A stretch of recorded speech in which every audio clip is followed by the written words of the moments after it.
देश की सबसे बड़ी मेडिकल प्रवेश परीक्षा नीट यूजी को लेकर केंद्र सरकार ने बड़ा फैसला लिया है।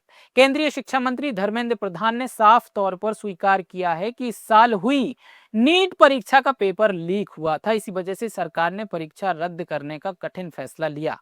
अब 21 जून को दोबारा परीक्षा आयोजित की जाएगी। सबसे बड़ी बात यह है कि अगले साल यानी 2027 से नीट यूजी पूरी तरह ऑनलाइन मोड में कराई जाएगी। नमस्कार, मेरा नाम है पुष्पेंद्र और आप देख रहे हैं चौथा खंबा। दिल्ली में प्रेस कॉन्फ्रेंस करते हुए शिक्षा मंत्री धर्मेंद्र प्रधान ने कहा कि सरकार किसी भी हाल में गलत उम्मीदवारों का चयन नहीं होने देना चाहती। उन्होंने कहा कि 3 मई को हुई परीक्षा के बाद 7 मई को गड़बड़ियों की जानकारी सामने आई थी। इसके बाद एनटीए ने सरकार को रिपोर्ट सौंपी और 12 मई को री एग्जाम कराने का फैसला लिया गया। सुनिए। बिल्कुल सुधारने का हम जिम्मेवारी लेते हैं और मैं समाज की सभी वर्गों को अपील करना चाहता हूं। ऐसा नहीं कि हम आस पड़ोस में जो माफिया घूमते हैं हमें पता नहीं है। ये एक सामाजिक व्याधि है। ये एक सामाजिक व्याधि में सभी से सोशल इविल है। इस व्याधि से हमको समाज को मुक्त करना पड़ेगा। हमें मालूम है कि हमारे आस पड़ोस में क्या क्या हलचल हो रही है। आपको भी मालूम है। आफ्टर कई सारे विषय तो मीडिया से पता चलता है, सही पता चलता है। मैं आप सभी के सहयोग चाहता हूं, देशवासियों का सहयोग चाहता हूं, नीति निर्धारकों का सहयोग चाहता हूं, राज्य सरकारों का सहयोग चाहता हूं।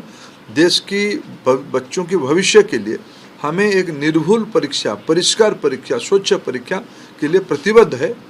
मेरे ओर से इतना उल्लेख करना था। इस साल की नीट परीक्षा देश के 551 शहरों और विदेश के 14 शहरों में आयोजित की गई थी। इसके लिए 5400 से ज्यादा परीक्षा केंद्र बनाए गए थे। लाखों छात्रों ने इस परीक्षा में हिस्सा लिया था, लेकिन पेपर लीक की खबर सामने आने के बाद छात्रों और अभिभावकों में भारी नाराजगी देखने को मिली। सोशल मीडिया से लेकर सड़कों तक परीक्षा की पारदर्शिता पर सवाल उठाए गए। अब सरकार ने दोबारा परीक्षा में छात्रों को राहत देने के लिए कुछ खास फैसले भी लिए हैं। शिक्षा मंत्री ने बताया कि री एग्जाम में छात्रों को 15 मिनट का अतिरिक्त समय दिया जाएगा। साथ ही उम्मीदवार अपनी पसंद का परीक्षा केंद्र भी चुन सकेंगे। उन्होंने यह भी कहा कि छात्रों के आने जाने में परेशानी ना हो, इसके लिए राज्य सरकारों से बातचीत अभी चल रही है। धर्मेंद्र प्रधान ने माना कि राधा कृष्ण समिति की सिफारिशों के बावजूद सुरक्षा में चूक हुई। उन्होंने कहा कि सरकार इस बार किसी भी तरह की अनियमितता नहीं होने देगी और परीक्षा प्रक्रिया को पूरी तरह सुरक्षित बनाया जाएगा। उन्होंने यह भी बताया कि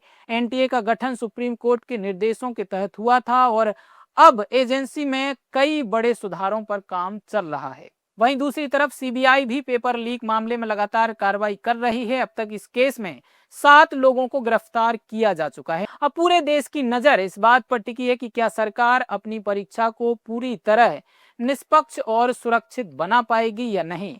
खैर, आपकी क्या राय है इस मामले पर, हमें कमेंट बॉक्स में जरूर बताएं। वीडियो पसंद आया हो तो लाइक कीजिए, शेयर कीजिए और हमारे चैनल चौथा खंबा को सब्सक्राइब करना बिल्कुल मत भूलिए। नमस्कार।